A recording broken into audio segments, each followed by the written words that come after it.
Hey, what's going on, everybody? It's Nick and Chris on the Post Fight Podcast. We're here to break down UFC Fight Island 8 Chiesa versus Magney. We're going to check out all our picks and predictions and see who was right, who was wrong from our preview. First of all, Chris, how you doing, sir? I'm fantastic, actually. It was a bit of an odd one. I got to the co-main event of the prelims and fell asleep with the UFC on. I woke up and it was still quite dark. I looked at my screen and it was just the red UFC logo. So I was like, "What's going on? Is it the break?" And I changed over and I was like, "Oh no, the show is over. It's well and truly over." But those prelims, wow, pretty amazing. I managed to catch up on the rest of the show this morning. Really good show from start to back. And how are you doing, Nick? I'm not too bad. Yeah, it's one of those shows where I think the prelims were better than the main card. And like you, I stayed up to watch most of the prelims. I think I got to the first fight or two on the main card because I was waiting for one of my freelancers, Matt Scott, to file his piece on Sumu Daji. So while I was waiting for him, I was just watching the rest. And I wrote a piece on Umar Nurmagomedov. So we'll talk about those two especially. But yeah, like you, I woke up this morning a bit early and watched the rest of it. So hopefully clued in a little bit. And now we can talk all about it. Let's go straight to FANATICS Fantasy MMA app. They've got their browser for us, and they're going to help us with all the recap here. Let's have a look. How did you do, Chris? Have you seen your picks and predictions? How did you the 10 fights, I was went 7th overall. 5-5, 50% win record. Super duper tight. I have to see a big up to I hope I'm pronouncing it correct. Valentin Barrier, who got all but 2 fights right, and I think he got the first 7 in a row correct. After the first 4 fights, he was the only person with a 100% record. So congratulations to him. And with only 2 One Championship events to go, and another, obviously, UFC 257 this weekend. Anyone out there can really still even join now and go for that January title. Okay, I need to actually switch those over because I have an updated browser from FANATICS that they sent me. I forgot. This one has the leaderboard on it. So I've done the wrong one again. Just going to close that. So yeah, sorry, Chris. Bear with me. Here we go. 3rd time's the charm. Okay, yeah. So now we got the leaderboard up here. James and the guys and Michael at FANATICS, they've been helping me develop this browser to make it more like the app as well, so we can see all the fun features the app has. Remember, guys, go to getfanatics.app and you can download this. You can join our SCMP MMA group, compete against us, make your picks for every fight card. It's really fun.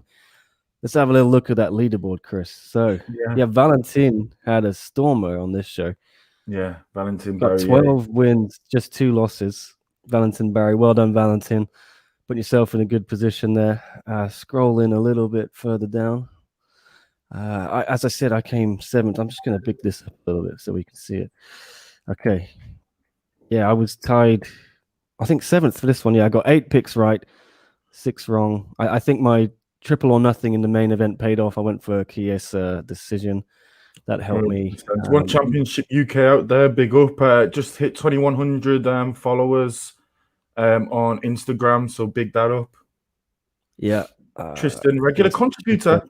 And see, this is the thing that sometimes does get you. Look at Tristan. He went 9-5, and some of the people above him did better because obviously that triple at the end did him because obviously he got the final fight wrong. Andrew Whitelaw, another contributor with a solid 7-7. Yeah, not bad, is it? And versus Vegas odds, it makes it interesting, doesn't it? Yeah. Drake there, 16th. I mean, not a bad night for Drake. He went 50-50, but I guess he's paid for it somewhere along the lines, maybe bet, against an underdog or something like that. James Bedell, this is the guy who runs the app. He's done okay there. And then we've got Jasmine, didn't have too good a night after her successful first but she went last Saturday. You can't say she did too bad though. She got 8 right and wrong. It's not terrible, man. I mean, a good night technically should be getting more right than you got wrong. I would assume is that her getting the main event wrong there? That first red dot, because if she's picked the wrong method of victory, that's really going to count against you. So you only really want to do that triple or nothing if you're really sure how they're going to do it. Sometimes it's best to play it safe. Yeah. Diraj, friend of the show as well. Again, he didn't do too badly, but the main event looks like it's cost him the method of the victory, perhaps. Scrolling down, Chris, you've not done too bad either, but low down again. Main event. Good friend of the show. Sepulot here, Darcy Clark. Yeah. Yeah, I hope you're watching, Darcy. Sent out a message to you that we were going live soon. Scrolling down, yeah, it's interesting, guys. It's really fun, isn't it? Yeah. Okay, let's you can see that was just Chiesa v Magney. So the overall leaderboard, Valentin Barry has jumped over Maine 2009. Jasmine is still up in third, not too bad. One championship UK, big up yourself, up into fourth there. Solid. As well as the one thing, don't know where I am. And it's the one thing I can point out that shows you how good the pickers we've got. There's a 16% difference between the bottom of the leaderboard and third place, which is Jasmine Blaze at the moment, which does show you how tight it is. I think Jasmine's got about 60%, and I think the bottom is about 44%. Yeah, I mean, some of these people here, Matthew Scott, he's not even done picks for this card, and he's still come out ahead of other people who've done both cards, like me and Drake. So interesting. Maybe you could just, if you don't pick any for the rest of the month, you may end up quite high. Yeah, well, he's above me on overall, but we're in the roughly. He's got more than me. Chris is. Where are you, Chris? Damn it! I've climbed up from 39th to 38th, I believe. Okay. I'm chipping away. I'm chipping my way back up. Yeah. Oh, 37th. Sorry. Yeah. Sorry. Yeah, 37th. Climbing the leaderboard. It'll be a long road back, but we got one championship tomorrow. If I can climb one more place with one championship and one more place with the UFC, that's how I'm going to do it. I'm going to climb those rankings, and I'm going to Michael Bisping it. I'm going to climb those rankings surely over a long period of time and finally get my moment of glory a few years down the line, I guess. All right. Well, look who's in the chat. Abysmal night for Drake. Drake Riggs. Here you go. Drake, why don't you come hop in if you're free? You're free to join us in this recap if you want to chat. And John, if you're out there as well, please do join us. Whoever wants to contribute. Sepulot is here. What's up? Evening, lads. Good to be part of the bottom of the leaderboard squad. Yeah, Chris and Darcy, you're kind of level, aren't you guys? Need a little bit more from you. Yeah. Come on, pick it up, guys. I'm just going to send Drake this link in case he wants to join, because we should get his thoughts on this card, of course. Okay. Why don't we hop to the first fight then? Any other questions? Hello, guys. Eddie the Blasian's here. Drake Riggs accusing Jasmine of cheating. I don't know. We'll see. We're going to hopefully get Jasmine in for a one championship preview later. Okay, let's get down to it, Chris. We're going to start our recap. Neil Magney, Michael Chiesa. Michael Chiesa with a unanimous decision. This is pretty much what I predicted. We'll see who got it right. Drake, myself, went for it, got the decision right and the winner. And then Blaze, Jasmine, thought Chiesa might get a sub. Not a terrible shout. Didn't happen. Chris, you went for a KO. Magney, and you also picked Magney. Yeah. I guess it was kind of a... I mean, it was the most likely way that I saw Magney was going to win. It was such an odd fight, actually. I don't know if we saw a very poor Magney, but a fantastic Chiesa. It does show that probably welterweight is his division. He probably was in the lightweight division for too long. Moving up, has seen him do well. 4 wins in a row now. Exactly what he needs. Can climb those rankings. But the one thing I would like to say is, how much has Michael Chiesa's striking improved? Because he was always a great wrestler, but he had evolved his game in such a way similar to Usman and Colby, to what they can do, whereby he uses his striking to that will then allow him to actually use his wrestling and create space for the takedown. And I think it's just an absolute fantastic thing he's added to his game. This is the first time I've seen that level of striking from Chiesa. And it was an absolutely deserved win, and he pretty much dominated Magney from the beginning of the first round to the very end. I watched it. I gave all 5 rounds to Chiesa. bit of a poor showing for Magney, but this is what happens when you're right at the top.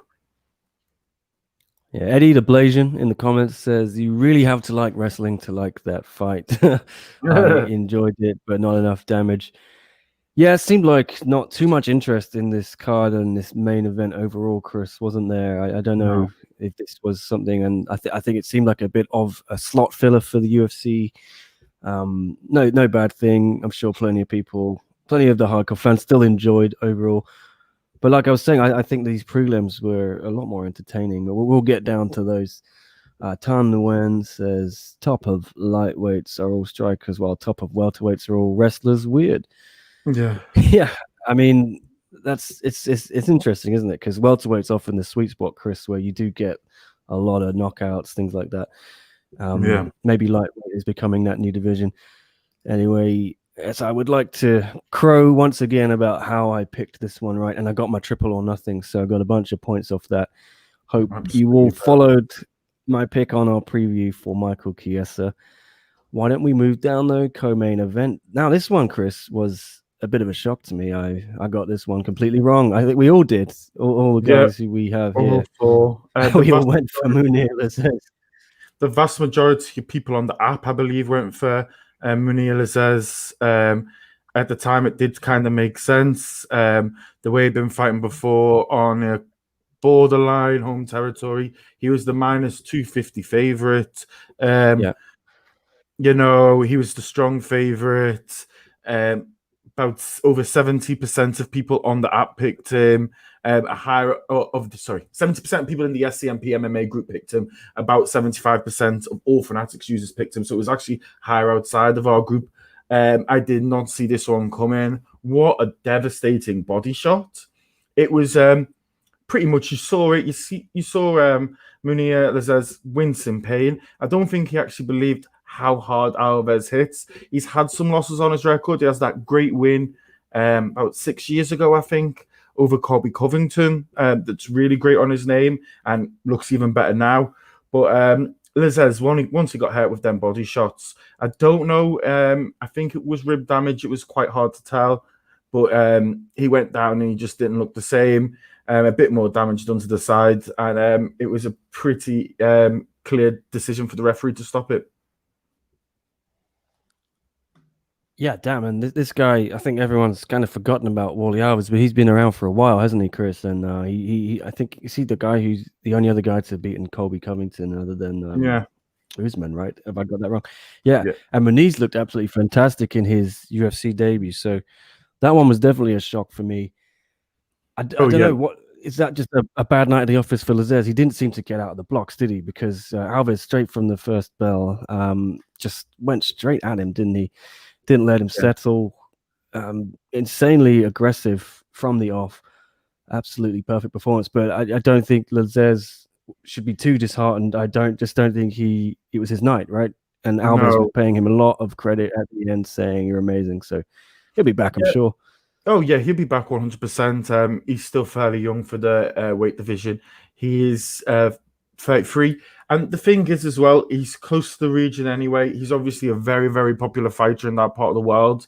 And the one positive as well that you can take from it is the fight didn't last that long. I don't know if he did break his ribs or not, but he didn't seem to take a ton of damage. So he could be back in the ring March, April, May.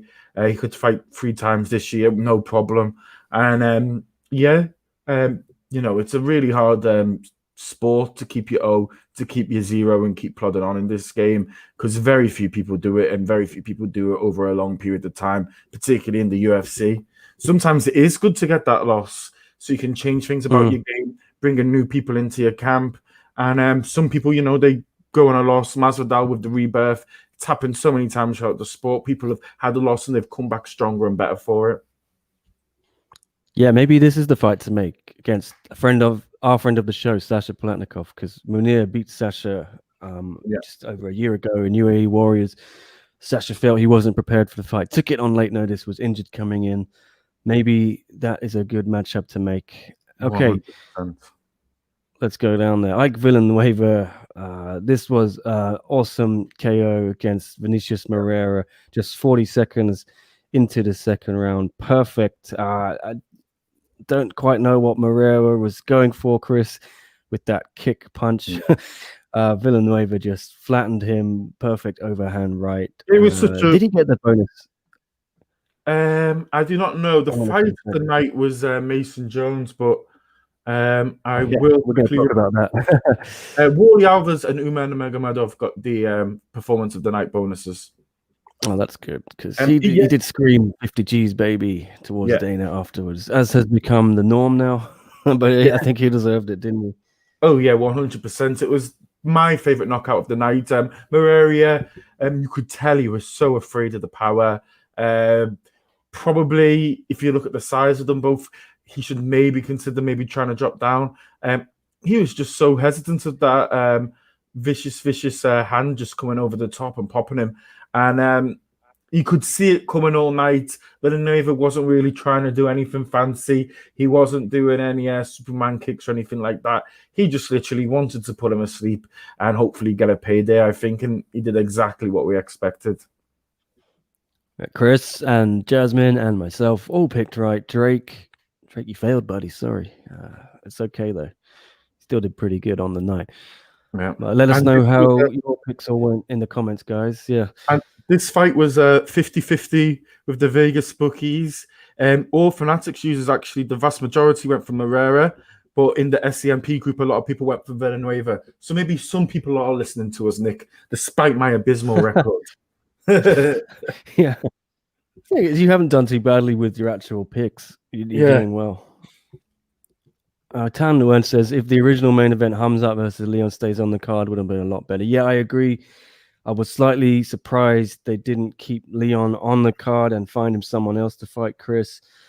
They just seemed desperate to feed Leon, or so they think, to Hamzat. They seem desperate to give Leon Hamzat. I think making him fight in March is really stupid. I actually think Leon would have been better fighting maybe a Chiesa if Chiesa really wants to go on a title run. He could have fought Magney. There's Wonder Boy, but obviously Leon doesn't want that fight. And it's quite odd because usually in the UFC, the divisions tend to get a little bit of a mess at the very top, the top 3 or 4. And it's actually a really odd division because we have a clear champion, a number 1 and a number 2 contender in the welterweight division. And it just gets really blurred from about 3 to 8. Yeah, I mean, and a lot of politics, people not wanting to fight one another. Yeah, it's just one of those cards, wasn't it? Nothing really jumped out off the page. Was a great fight. I love Roxanne Modafferi. I said in our preview, I didn't want to go against Roxy, but I said people sleep on these people coming out of Jungle Fight. Davidson Figueredo, Paulo Costa, Vitor Belfort. Figueredo's younger brother was a champion, and he had a great start tonight to his UFC career, and so did Vivian tonight. A great result. I don't know what to say. I like this result. I like getting picks right. Yeah, you did well, Chris. I went with Roxy just because we love the guys at Syndicate, obviously, who train with Stasha, and I had a feeling she was going to do it. But I think that's the thing with Roxy. She's kind of, you can see from her record there, it's like 1 win, 1 loss, 1 win, 1 loss, etc., etc. She's very up and down. Whereas Vivian, very, very solid now. That she could be, she's somewhat of a threat now there. I don't have too much to add, but Drake, Blaze, and I all got that wrong. It was a close fight, wasn't it, in terms of the odds and all that. Anyway, here we go. Got some comments from the boys and the chat. It's Sepilot. Maybe this is a bit harsh, but Roxy's been in the game so long and she really doesn't seem to get better. You think that's the case, Chris, as she sort of plateaued? She's 37. I don't know how much you can improve at that age. Well, some people do it. Some people keep going. Yeah. Stipe Miocic, for instance, I think is 37. She doesn't get finished. It's her second time in the UFC. She does go on losses. She does get wins, but she got a great win over Macy Barber. We have to remember she's ranked 8th in the division and she's lost to 9th. There's some new blood brought in who's been fighting in Brazil for years, who's a top champion over there.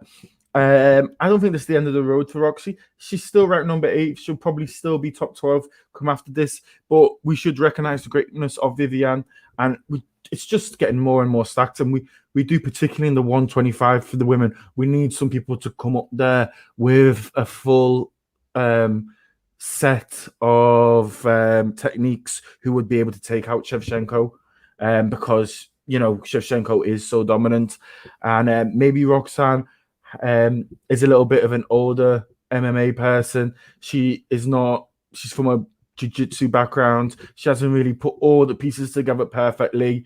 Maybe she is, I love her so much, but I just hope she doesn't fall like a little bit too much into the Ben Askren category where she stays around a little bit too long and gets found out for lacking in some departments. Okay. Cedric says, I'm so excited for tomorrow. That is one championship unbreakable. We will be returning, I think, later today, Hong Kong time, to preview that, Chris, at some point. Hey, Cedric, Eddie, Tan, I don't know if Oh, sorry. Can you hear me? No, you're okay. Yeah, we got you. Don't worry. Okay. Eddie the Blasian, Cedric, Justin, Alcaceba, Tan. I have not sure if I've seen you guys over on the Fanatics app. I don't know if it's available where you live, but if it is, go check it out. Download it, join in, and I'm so excited for One Championship. We can see how our picks do in the One Championship. It'll be interesting to see if some people jump a lot with One Championship and some people fall a lot, and get an idea of how good people's knowledge is in One Championship. Yeah, this app, guys, is not just UFC. You've got One Championship there. You've got Bellator and special one-off cards as well. This will be the first One Championship card of the year. The odds, because they're not really any real odds for One Championship. So Michael over at Fanatics has made all the odds. So we're still playing against Vegas, but we'll see how he's. I mean, you could absolutely, give Michael a real hiding here, guys. If you got better knowledge than him of One Championship, you might be able to beat the bookies, so to speak, on this app and really game your points and really get some points there. We will go through all those odds later. We'll see what Chris thinks of those odds. Yeah. But that should be tonight, guys. Tan says, I downloaded that app, but I couldn't find SCMP MMA. It looks like a shopping app. I think you might have the wrong app, Tan. Just follow this link on the scrolling banner here. That'll take you directly to everything you need to get. Or go to getfanatics.app. Hopefully we can clear that up with you. Hopefully it's the right one. Definitely no shopping element on it, Chris. I think. I don't know what that is. Maybe it's some kind of other app called Fanatics. And okay. Eddie, they might not be showing all the BKFC, but if there's ones that are of huge interest, maybe if there's an Ostovich Page Van Sant, I would assume if we went back in time for the Artem Lobov versus Poi Malignaggi, they would have probably been on the card. There might be some rise in the future, maybe even an Anthony Joshua versus Tyson Fury. I think they're looking to just mix and match some special events from all over the combat sports world. Sepilot saying, am I out of the loop, or is there still no GP news out of One? No news at all, Sepilot, sadly. I mean, obviously Mengbo is fighting tomorrow night, so they're just keeping her busy. And Stamp Fairtex is fighting. It'll be recorded tonight and broadcast in 2 weeks' time. So I don't think that's going to happen anytime soon. We'll talk a little bit about more about One in the One Championship Unbreakable preview if we want. We'll probably just keep this on the UFC for now. See if we've got some time at the end, but let's go down this card. Chris, let's go. Okay. Matt Schnell. Tyson Matt Schnell gets a decision. You're going to have to fill me in on this fight, Chris. This is one of the ones I had to skim because I woke up this morning and had to get through this card. But look, we all picked Tyson Nam, didn't we? Yeah, this is one of them. Just the way when you do picks, it looks really bad. It was a close fight. I scored it for Nam. All judges the judges were split. It was a split decision. On all judges' scorecards, Nam won a round, and one of the judges, Casey, won 2. It was super, super close. I love Tyson Nam. I thought it was a super entertaining fight. Probably the best back and forward on that main card. And they're both super, super good fighters. They're both there or thereabouts of their rankings. I think 12th and 8th going into tonight. I think we'll see them back. Tyson Nam might just have lost it. He took a lot of damage, I believe, to his right eye, I think it was. It was starting to close up a little bit bad. It was really good, and actually Matt Schnell really, really surprised me. But when you do think he is from AKA, all the champions they produced, he's sparring against some of the best. we did say going into this one on the previews, there is a lot of pick'ems on this card. It's so hard. And yeah, it's just a bit sad that none of us really went for it. I mean, it does kind of show the power of us maybe on this podcast that it was a 50-50 pick-em with the Vegas, but SCMP MMA people overwhelmingly went for Nam, while it was quite a pick-em for all Fanatics users. So a little bit of sway maybe there. But yeah, all in all, a good fight. Great stand-up fight, not too much wrestling. There's so many people out there who, for some reason, don't want mixed martial arts to be mixed martial arts. They want it to be a kickboxing fight, and this definitely falls into this. Some great skills on by both flyweights, and I don't think we've heard the last from either of them. All right, how about this? Lerone Murphy and Douglas Silva d'Andrade. Another decision. There were a few decisions on this main card, weren't there? And a few on the prelims. That's why it all went pretty long. Lerone Murphy got the decision. We all got that one right, Chris. Look at that. A full house. Drake, Chris, Jasmine, and myself. Thank you for your excellent advice on the preview. I followed heavy favorite with the bookies, so not much money won there on the Vegas odds. SCMP overwhelmingly went for him. All Fanatics users overwhelmingly went for him, over 80%. Everyone believed in Lerone Murphy. I thought it was a great result. I wasn't too sure about the judges' scorecards. Two of them giving it 29-28, when I believed that Lerone Murphy won 30-27. So that was a bit of a question. But apart from that, I thought it was a really solid performance. As we'll find out later down the card, it was a glimmer of light on a nearly cloudy day for the British fighters on this card. But he protects us all. He's got that one draw against his name. He said he wish ideally he would like to finish the guy. He said he was really in there to get a bit of cage time. He hasn't been able to fight. He hasn't been able to train because of some of the restrictions in the UK. And he said he just loved getting 15 minutes in there. He wants to heal up and try and come back as fast as possible, because this guy is one of the most exciting fighters coming out of the UK. And he's probably one of our top prospects that's not ranked. Yeah. Performance. It didn't go so well for Tom Breese, did it, Chris? Yeah, you predicted him to win. You all did, Jake and Blaze. I stuck by. Oh, that's too much. I stuck by Omari Akhmedov. I saw enough from him against Chris Weidman, and I thought he was going to come out guns blazing, and he did. I picked up some points there. I enjoyed that. He was a slight underdog. Really dominated the whole fight. Do you think that first round could have been a 10-8, Chris? I mean, I've got some notes here. Let me go. This is one of the fights I actually made notes for. Akhmedov caught him in the tight guillotine early on. Sorry, Akhmedov was caught in a tight guillotine early on, slipped out, got on top, landing huge shots. Just a really high-paced start, wasn't it? Real bombs. Probably not enough to get the ref to consider stopping it. I think the ref was taking a look, but Breese was doing enough. He got out and then he tried that heel hook, didn't he? Managed to take Akhmedov's back, but then tried to get on the neck. Didn't work. Second round, Breese just shot in, went for a calf slicer. Looked like against the fence, straight out of the second round. Seemed slightly reckless, but Akhmedov stayed patient, got out, got into the three-quarter mount, put on the arm triangle. This was what I liked. The ref, excellent officiating here. He checked Breese's arm a couple of times, saw the movement, and Breese was just breathing, staying patient. Some refs maybe would have stopped it there, but Breese was breathing. He could hear it, and Breese eventually tapped. Fantastic win for Omari Akhmedov. Yeah, fantastic win for Akhmedov. I didn't see it coming. I'm happy for him. Fantastic on him. Fantastic on Nick for getting some of the points there on an outsider as well. So that would have boosted his returns against Vegas. Yeah, I think Tom Breese never really recovered at all from the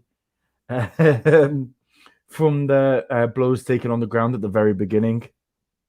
Sorry, I just got distracted by the comments. Yeah, what's going on in this chat? Someone's really angry. He's apparently bet the house on Magney, and Magney lost. I don't know why you bet on Magney. I mean, Chiesa was the favorite. I think most people overwhelmingly in Vegas went for Chiesa. I guess maybe he followed your pick, Chris. Is that why he's angry? Oh wow. Sorry, he's lost $1 million. I didn't gamble anything, so only gamble what you can afford to lose, guys, and stay responsible and stay safe. Yeah. He's really angry here. Shut your ass up, he says. All right, none of that. Let's keep it civil. Okay. Yeah. Sorry you lost that one there, but as Chris says, only bet what you can afford. Yeah, but it's a really, really odd fight. Tom Brees obviously is I think in his last 5 fights, he's won, lost, and it continues into this. It's really strange as well. Omari Akhmedov now was ranked number 13th in the division. Going into this fight, Tom Brees unranked. So I think now Omari really has to look forward and probably look for that next step up now and try and fight someone ranked above him rather than fighting someone unranked. Tom Brees just did not seem to really come back from that at all. I know he is from a jiu-jitsu background. He's competed in Polaris before. And I just don't know whether it's the weight class. He doesn't seem to take punches very well. Hopefully he can change something. Maybe change his camp or add some stuff to his camp or change his training routines. But I think it was just slightly bad judgment by him to not really do anything earlier on. At what happened at the very beginning, getting slammed, getting taken down, the submission attempt, and he never really recovered from those strikes on the ground, as you said, Nick. All right, we're in a rare moment of agreement there. Okay, let's move down. Sorry, these comments are quite funny. I'm just having a... Apparently you look like Jimmy Fallon, Chris. You ever had that before? No, I've never had that one before, actually. But more handsome. Yeah. A more handsome Jimmy Fallon. I'll take the word handsome anyway. Okay, yeah. Who can deny you're handsome? Okay, Ricky Simone and Gaetano Perello. Ricky Simone submission. This was excellent performance from Ricky Simone, and he called out Brian Kelleher afterwards, didn't he, Chris? Was that the fight to make? Oh yeah, 100%. I think that would be a fantastic fight. Bantamweight division right now, it's one of my favorite divisions out there. There's so much good talent out there, from top to bottom. I think Ricky Simone has looked really, really good. I did look on the Fanatics app going into this during the Sumidaji, during the corner chat, and I was thinking, ooh, I really fancy changing myself to Ricky Simone or Ricky Simon, however it's pronounced. But I thought I have to have some integrity when it comes to my picks. I can't change my picks. And here, whatever happened to my gut for my instinct to change, it probably would have been the right decision. Yeah, in the end, it was pretty comfortable for Ricky. I mean, you and I both went for Gaetano because I think, as we said on our preview, Chris, those odds looked pretty tasty. I think, this was, I believe it was his UFC debut, right? I mean, and sometimes you get these guys out of Europe and Vegas doesn't really know how good they are, and then they pull off spectacular upsets in terms of the odds, and then that would have netted us a lot of points because we play versus Vegas. So I think we both agreed that was one where it was worth the risk. We tried to game the app. That's all part of the fun on Fanatics. Go over to getfanatics.app, download the app, join our SCMP MMA group. You can join in all the fun. We got chat group in there as well. It's all good. Okay. Anything else to add, or are we moving down, Chris? Drake and Jasmine, well done. You picked that right. Yeah, just to put away and how we could have gamed that there. If you actually would have got that single one right, Nick, you would be up there in 5th place on the overall leaderboard. What if I'd got that right? Just off that one, that plus 385, you would have been up there in 5th place. So it does show you that if you can get one or two big outsiders and you do get it right, like a lot of us got right back in the day with Sasha Platnikov against Louis Koske, where you can have a bit of inside knowledge or you follow the fighter earlier on and you do get those right, they can really boost you. Yeah, I remember texting Sasha and he said, I told him, have you seen the odds on you? He said, yep, put a load of money on me. Trust me. If I had any money to put down, I may have done so, but I'm kind of perennially broke at the moment. So enough of that. Let's go. The Tibetan Eagle, one of our boys. We are the South China Morning Post. Looks like we all piled on him. The odds were, yeah, look at that, minus 545. This one as well, bookies got it right, didn't they, Chris? I wrote a little bit of notes again on this one.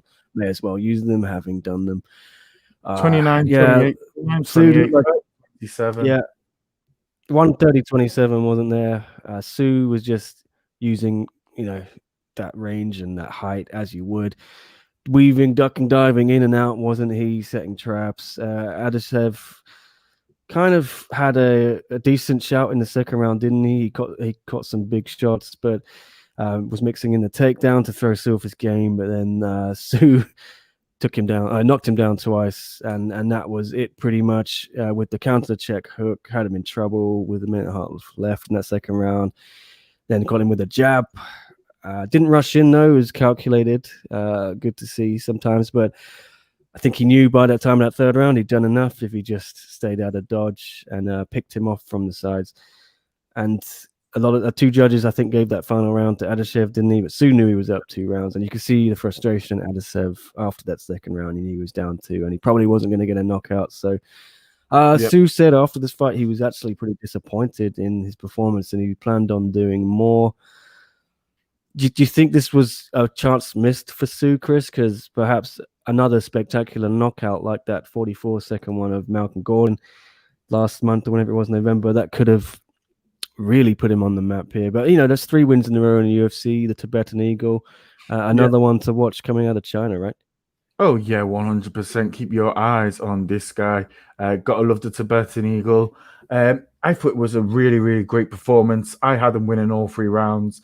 I think his head movement, his reading is absolutely fantastic.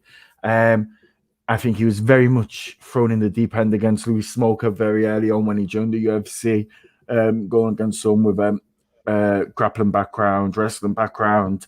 But yeah, he does seem to work on his takedown defense. His reading and striking is absolutely fantastic. In a way, he kind of reminds you a little bit of an Adesanya, where his striking's just such a level. Sorry, above almost anyone he fights. And he makes the fight so fun and interesting. It's his third win in a row now in the UFC. He's won 3, lost 1. And I think from there, we can really, really see him maybe after one more win, whether it's on Fight Island or back over in the US at Las Vegas. I think if he can win that, then definitely. I would love to see him actually go against the Tyson Nam, who's in the same weight division, was on later on in the cards. We just went over it earlier. And I thought that would be a fantastic matchup to see those two go at it. Just such dynamic striking. And I think it will be a real war. It's just insane that this guy is a flyweight, given how tall he is. I think a really great stat is that the fight before, the winner, Dalko and Gambler, who we'll get to in a minute, this is a middleweight fight, this fight before. And Sue is, I think, the same height as Gambler. It is crazy, considering that's how many divisions up? 5. Insane. Yeah, he could be really tricky, couldn't he, in this division, given that there's, just the pure height and the range. He's so awkward to fight. Yeah. He wants to push into the top 5, he said, and become a title challenger this year. You think that's too optimistic? Is he setting the bar too high, or is that something he should go for 2022, or can he do it? This division is so fun, isn't it? It might be something that can't happen this year just because of logistics. To do that, you'd probably have to fight another 3 times this year, which could be quite hard with everything that's going on in the world with COVID, etc. But you know what? He's an MMA fighter. They are all supremely confident. They're supremely confident in their skills. And that's what I want to see from him. I want to see him aim for that top 5 because for sure I think he's capable of it. Yeah, and you know what? Maybe he's going to hang around an American top team again. He used that bonus money he got from the last fight, the knockout, to stay in the US, and he's been training with Uriah Faber, who obviously houses Song Yadong, the Kung Fu Monkey, and Song has obviously got in Uriah's ear and said, hey, can my buddies from China come and train here too? So you've had Yan Fury Zhaonan, she's been there. Lee, the Leech, Jing Liang, he's been there, and you saw the improvements he made for that awesome knockout against Ponzinibbio. Looks like just working with an awesome team like Team Alpha Male, Chris, is just really, really upping some of the game of these Chinese fighters. Yeah, definitely. It seems to be a little bit of a base for the Chinese fighters, particularly in the lower weight classes. A lot of the men, they've developed a really good relationship. But the thing is, Team Alpha Male just seem to be getting bigger and bigger fight camp. Because I mean, there's a lot of young British talent that they've been attracting over the last few years who've been going over and fighting and training Team Alpha Male, and particularly in the lower weight classes. And then they also have the female from Wales, the Hobbit. Can't remember her name, but yeah, it has become a little bit of a hub, and that's what I like to see. And obviously over there on that side of the world, there is a huge Chinese diaspora as well, so they can probably get a good environment around them, go to places where they can speak their language or even their dialect, and not be too far away from home. I mean, Leach is over there. You've got Li Ka-wen, I think, is over there as well. So there's a lot of top Chinese talent going over there. All right. Look, Jasmine's here in the comments. And we might get in the future, we may well get Team Alpha Male China. Who knows? Yeah, I mean, I think Song Yadong is the great hope they have for that bantamweight division. Yeah, he's been on a bit of a roll. Jasmine here, you haven't missed the whole card. We still got most of the prelims, Jasmine, which were the more exciting fights in my opinion. You picked that one right though, so well done. As Sepulot says, though, your picks were doing real good until they weren't. Yeah, Jasmine dropped off a little bit after successful first fight night of the year. We'll check out the leaderboard again at the end of this, so we'll get to that. But let's go down the card, Chris. Yeah. Okay. Yeah, as I was saying, Delco and Gambler against Marcus Perez. Decision. This, yeah, as I said, this guy is the same height as Sue, which puts a lot into perspective. Yeah, but is he the same height? I thought Sue was 6 foot. Sorry, or are they both 5'10"? Let me double check. This was a stat that my freelancer put to me. Because I have Dalcher's reach at 76 inches, which is the reach of a 6'4" man, which is ridiculous. Yeah, there you go, my guy. Put that into perspective. Yeah, it might be just a couple of inches shorter or something, but it's still a crazy stat, isn't it, to show you how tall Sue Muderji is for that division. Just putting it in some kind of perspective for you. Anyway, I don't think I can find the stat. I would actually. Yeah, he walks around to the same height apparently as this Congolese powerhouse, Dalka and Gambler, as my freelancer put it. Anyway, let's move on. This was actually my biggest shock of the night. Do you know why it was my biggest shock of the night?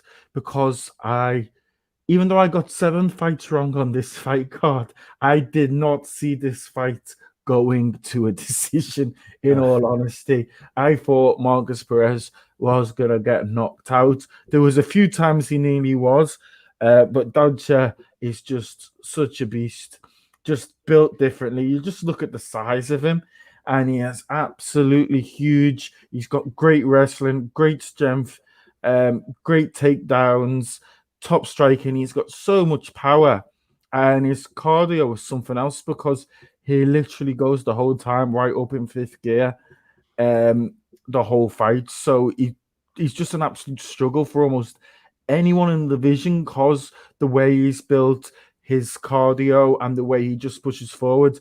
And he's just such a unique challenge, I believe. Yeah. Jasmine, yes, forgot to say congratulations on your engagement, Jasmine. Oh yeah, congratulations. The Simps are going to be so sad, aren't they, Chris?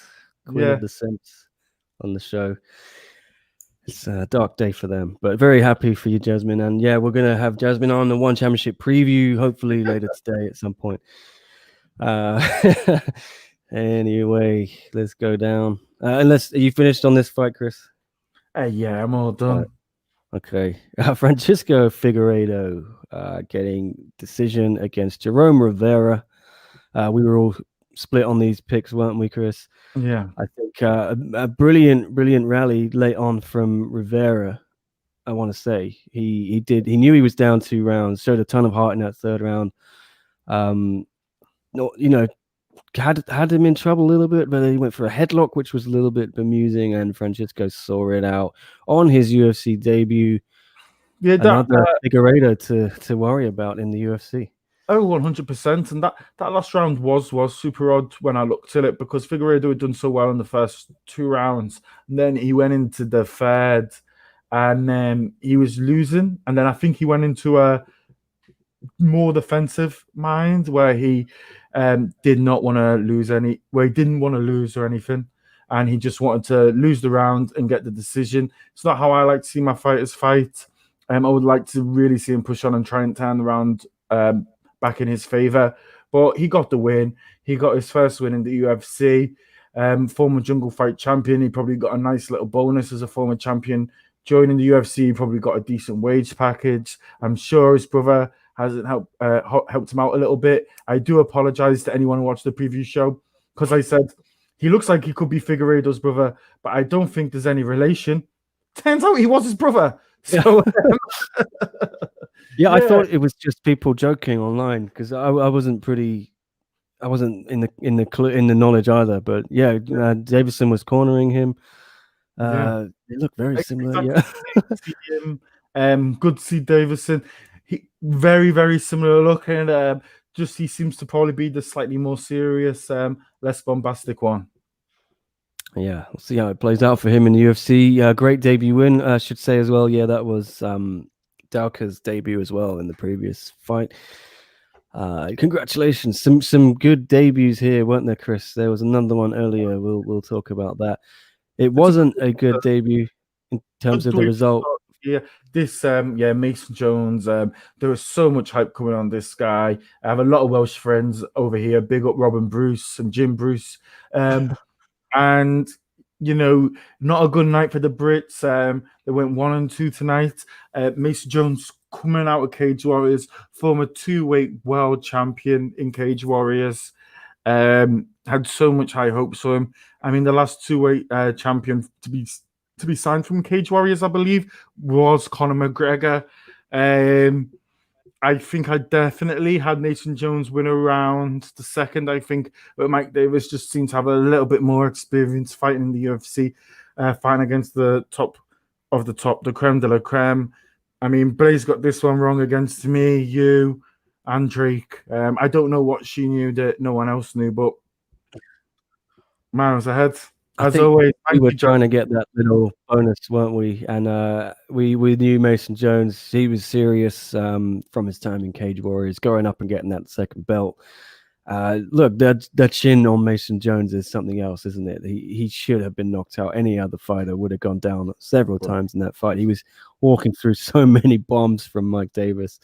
I thought it was 1-1 going into the third round, very close. Jones unbelievably durable, insanely tough, throws an insane volume. Davis just was cracking him with knees as well. Jones walking through those. Did this get fight of the night? It really should have, yeah. It was fight of the night. And as well, 25 years old Mason Jones, we can have, it's his first fight in the UFC. He's fighting a pretty good guy, Mike Davis. You've got to look, I think, Usman has a loss on his record. Colby fought for the title. He had one on his record. Sometimes you can learn a lot from this. There's definitely a lot of chance for him to progress forward, improve his technique, improve his craft, and get back in the ring and hopefully get the W first, get the dub back on that record, get your streak going again, and hopefully we can see him push on, because he's a fantastic fighter, and we do need a few Brits to be doing well every now and then. Yeah, I'm sure he'll be back. Would you change something, Chris? What would you change? Maybe just don't get hit so much, because he lost the fight, I think, on that, the damage he took, even though he dealt with it really well and walked through it. Davis landed so much on him that's obviously what the judges went for in the end. Yeah, I think he could do with maybe working with some kickboxers, Muay Thai fighters. There's a lot of good boxers out there. I just think he could do maybe improving his foot movement a little bit and his head movement. Just got caught a little bit, and maybe the bright lights affect him a little bit. But they went to war, and maybe he should have been a little bit more reserved, rather than going to war when you're making your promotional debut in what is the world's best promotion. And then just to add some stuff from the app very quickly, Davis was massively preferred by the Vegas bookies, but vast majority of SCMP MMA and Fanatics users all went for Mason Jones, so a popular man. Yeah, he looked very comfortable, didn't he, Chris, on the walkout? It looked like this was all natural to him. Very, very relaxed in there. So I'm sure he'll be back. Just a few tweaks. I think he had already improved his wrestling a lot from what we've seen him in before, so clearly can learn. I think a bright future awaits Mason Jones, and he won me over really. As I'm a fan of this guy now. Good to see the Brits doing well. Anyway, congrats to Mike Davis, though. We can't just talk about Mason Jones. We've got to talk about him. I thought he was excellent tonight. Yeah. All right. And that division, yeah, Christ, lightweights is crazy. The thing is, it's such a hard division. It's the only division where you can go 5-6 wins in a row without being ranked. Yeah. All right, here we go. This was another debut.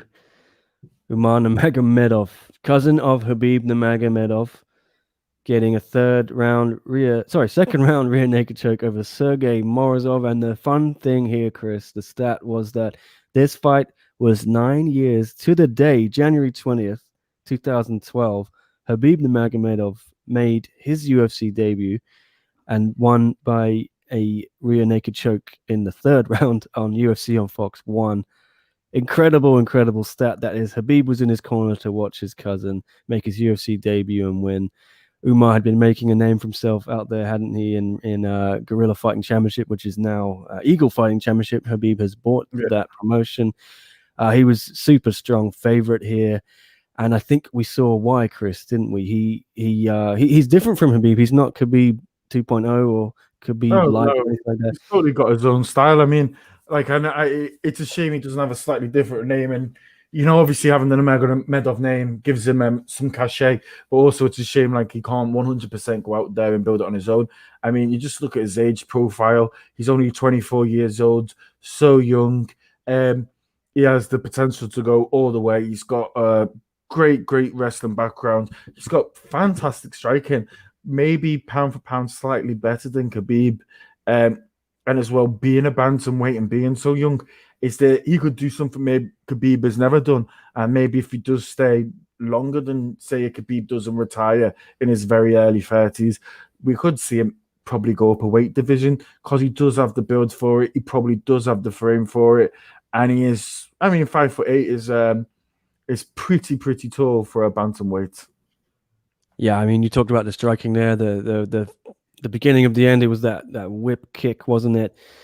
Which staggered Sergey Morozov right out of the gate in the second. I think Morozov he'd done a good job in that first round in the scramble when Umar kind of backpacked him, didn't he? And he just kept moving. So managed to get out of that and take it back to the feet. Did everything he could. But that second round after that front kick, Umar got the backpack on again. And this time there was no stopping him. Got under the chin, and it was night. Morozov went out on his shield, didn't he? Went to sleep. Oh, yeah, he did. But excellent performance. Oh, an excellent performance. I mean, him and Wally Alves got the Fight of the Night performances. Yeah, top performance. Happy birthday to One Championship UK's brother, by the way. Happy birthday, One Championship UK's brother. Probably was more worthy of performance of the night now. There was a few good performances tonight. Jasmine, I did not pick Umar because knowing I was behind 100 points would not have moved me up from the place I am in, nor would 200 points. But the 380 points that were on for Morozov were more useful to me. So I had to take 1 point tonight. I had to go for one outsider. Why not? You've got to try it, haven't you? Yeah, and as we said on the preview, look, Morozov had come in on a big win streak. He was no mug. But look, Umar, he's just on a different level. He proved it. And these fight records aren't updated. I'm going to talk to the guys about maybe getting them slightly updated after the fights. It's not easy. I know I'm not a app developer or anything. I know you can't just do it at the flick of a switch. But Umar is now 13-0. And as Chris said, 24 years old. That's an insane record. really announced himself as a threat for this division. It was a dominant performance. Daniel Cormier in the cage afterwards had a handshake for him. They're obviously AKA teammates, and Cormier's been talking about this guy for a while, hasn't he, Chris? Oh yeah, 100%. And in my opinion, this was the second most dominant performance of the night. My opinion, with third place being Viviane against Roxanne, will probably be the third most dominant performance, because the most dominant performance was probably in the opening fight of the night. Yeah, we'll get there. Okay, this is it. Manon Fiorot, the French woman, absolute. She's called the Beast, and that is an apt nickname, isn't it, Chris? Second round TKO, less than 4-9. Just what a performance! A real star-making performance, I think. The lights were on. First fight on this card. She was like an assassin in that first round, mixing up her targets as well. Like, I think Leonardo had no idea what was coming and when. And then I think, it's just so much variation in the striking, and then poured it on at the end of the second round, got the debut win. Very aggressive. I think former EFC and UAE Warriors champ, is that right? Now, 6-1, and that's a 6-fight win streak. So, God, she's coming in that flyweight division. Yeah. Oh yeah, 100%.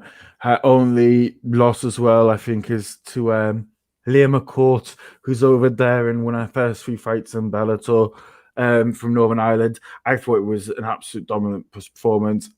Consider Victoria Leonardo as, I think this was her third fight in the UFC. She's been in Invicta. She had loads of fights in Invicta, fought at the very top of Invicta, and it was just dominating in every facet of the game. I was actually getting shouted at by my girlfriend because I was waking her up, because I thought the fight could have been stopped a little bit earlier.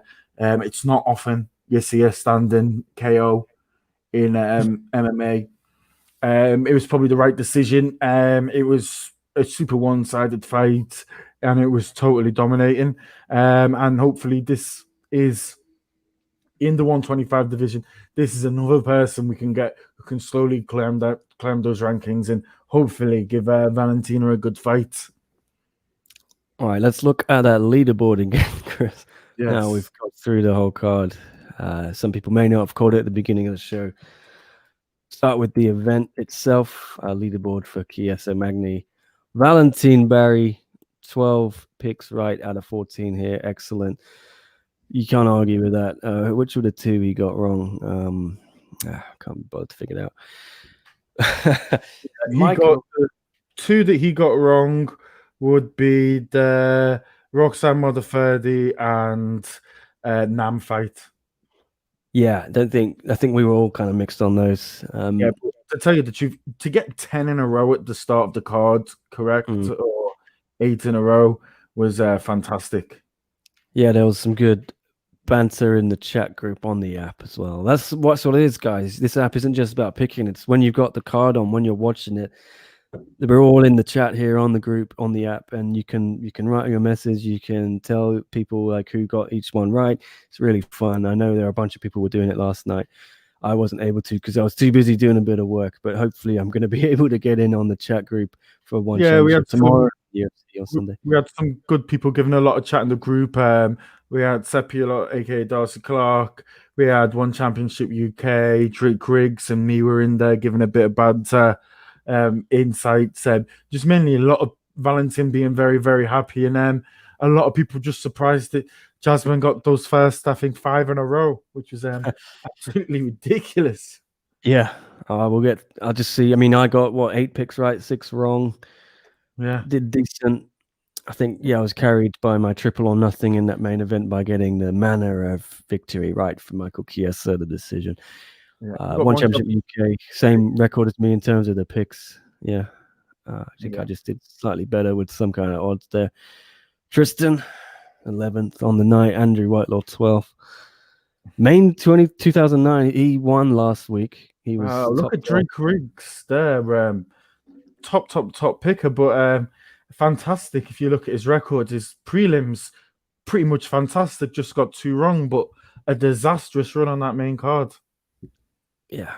And then That's it, though. I mean, 7-7, though. You know, it's not terrible for the night, but Yeah, of course. Jiten, he's one of the other guys at Fanatics MMA Yeah.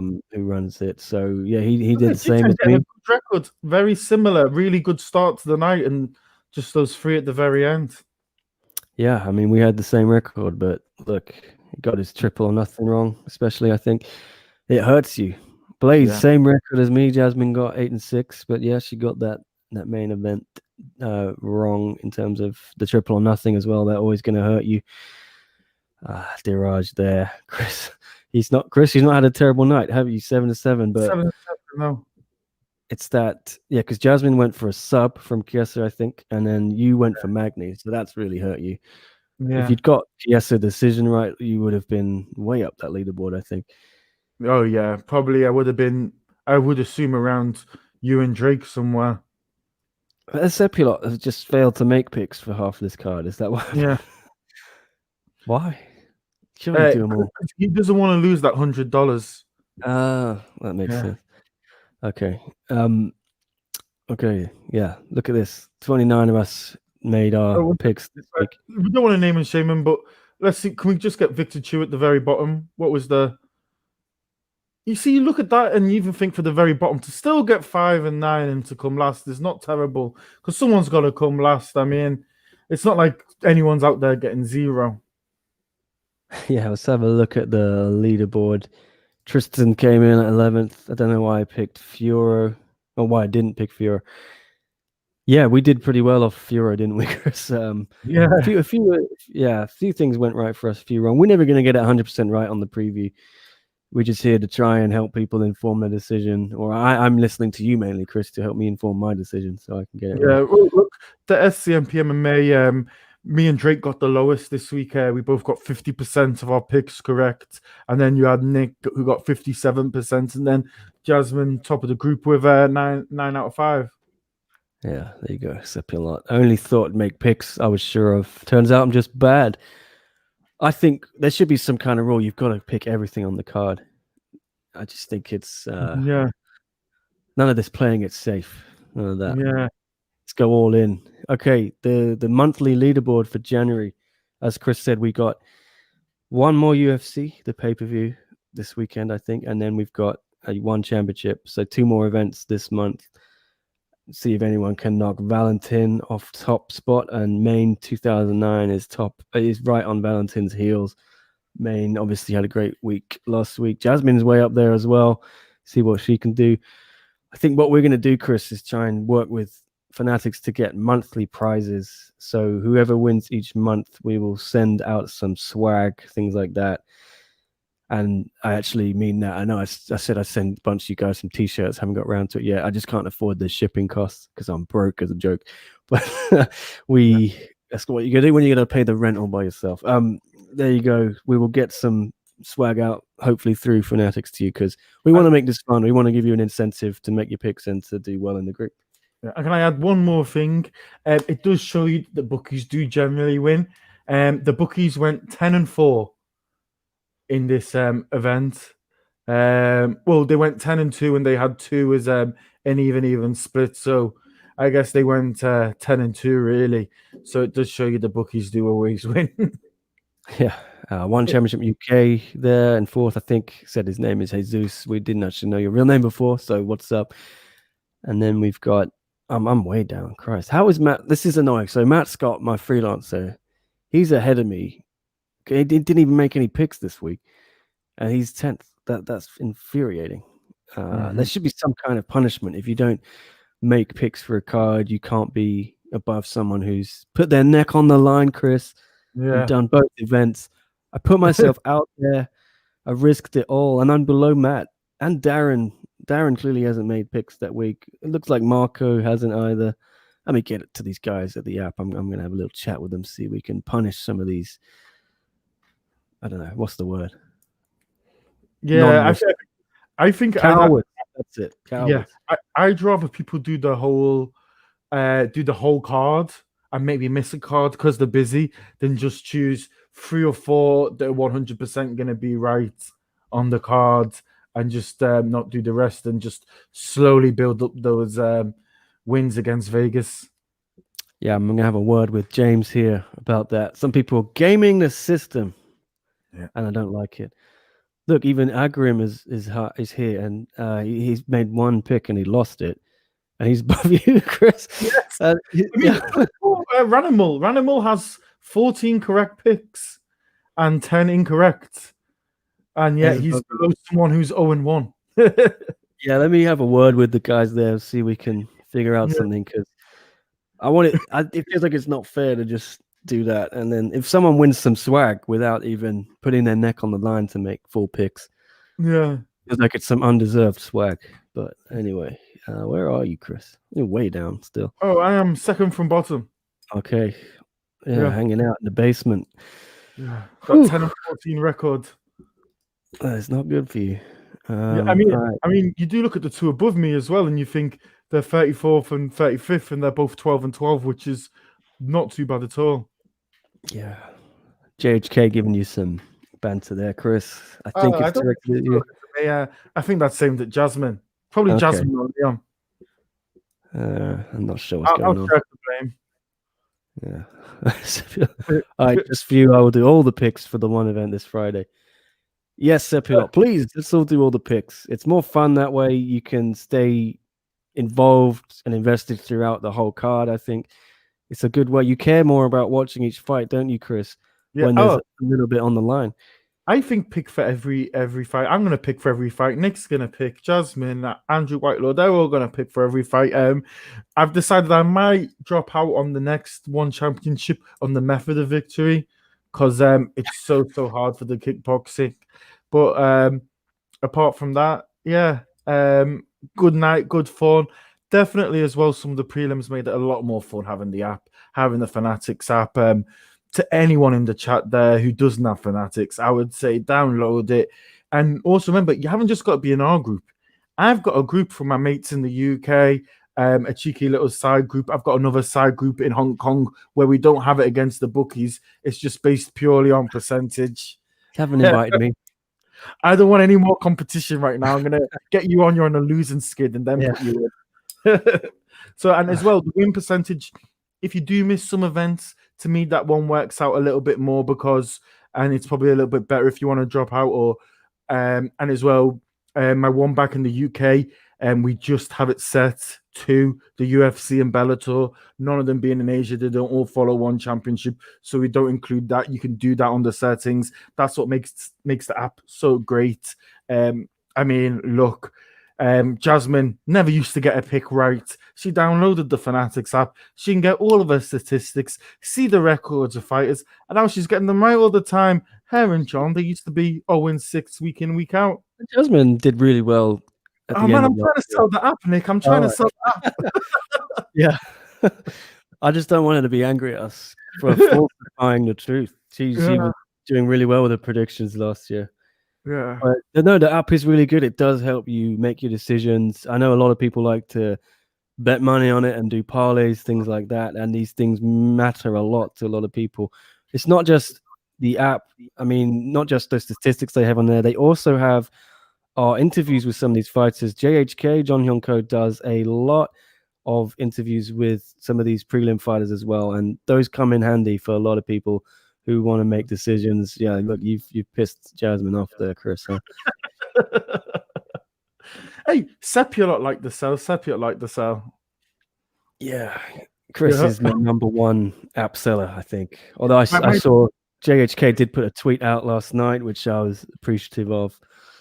All my crew pushing this app, because look, guys, if you download this app and you use this app, it helps them, but it also helps us because we're partnering up with these guys.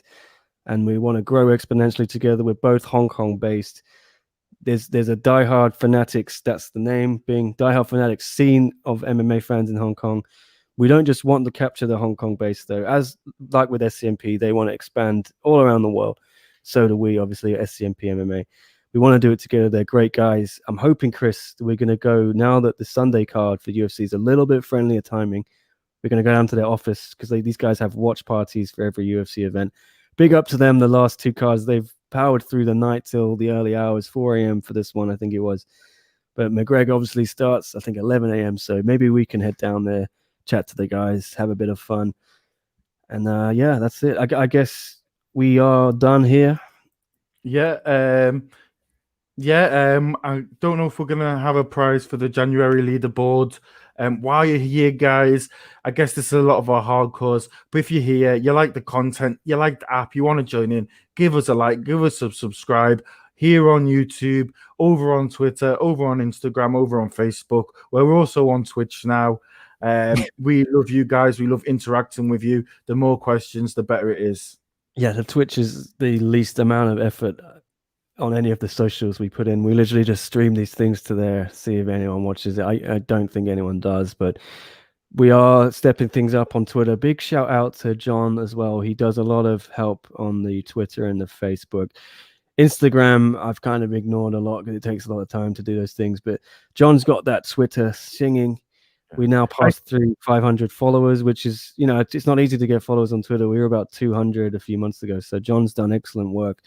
And as well, guys, remember, when events start going and we can start sending people to events, that Instagram will start popping off again and we'll get some good pics with fighters, good little clips of interviews. We'll get it popping when we can go to events again. Thank you very much, guys. Thank you for being here. Yep. And we will be back with the One Championship Unbreakable preview after Jasmine returns from the doctors at some point this evening, Hong Kong time. So hopefully people on the other side of the world, I don't know what time it is there. If it's late now, you sleep and you wake up and it might work out perfectly. Otherwise, just watch the replay. We're going to go through that whole card and we'll talk a little bit of One Championship news. Should be fun, Chris. And then Paul Felder. I'm going to have an interview with Paul Felder around 7 p.m. out there.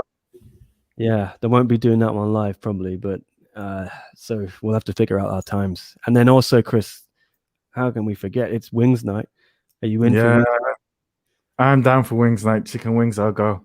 All right. Well, it's a Thursday tradition over here. So maybe after Felder, we can do the preview or before Felder, and then we can get down to some chicken wings and some Mario Kart or something on either one's apartment. 10:15 LA time. Okay. I don't know. Is that PM or AM? So hopefully you're able to catch it, Jesus. I would assume yeah. Okay. Yeah. Maybe to middle of the night-ish for you then. We'll see. We'll see, Chris. But once it's wings time, it's going to be difficult for us to start previewing. So. Oh yeah, and 100%. And this One Championship preview, I'm really looking forward to. It's a really fun card. To anyone out there who's just more of a UFC fan, joining the One Championship. And honestly, if you get into the app and someone that picks the One Championship, you might find yourself starting to like One Championship. And that's one of the beauties of the app. Yeah. All right. We're out. Okay. Thank you, everyone.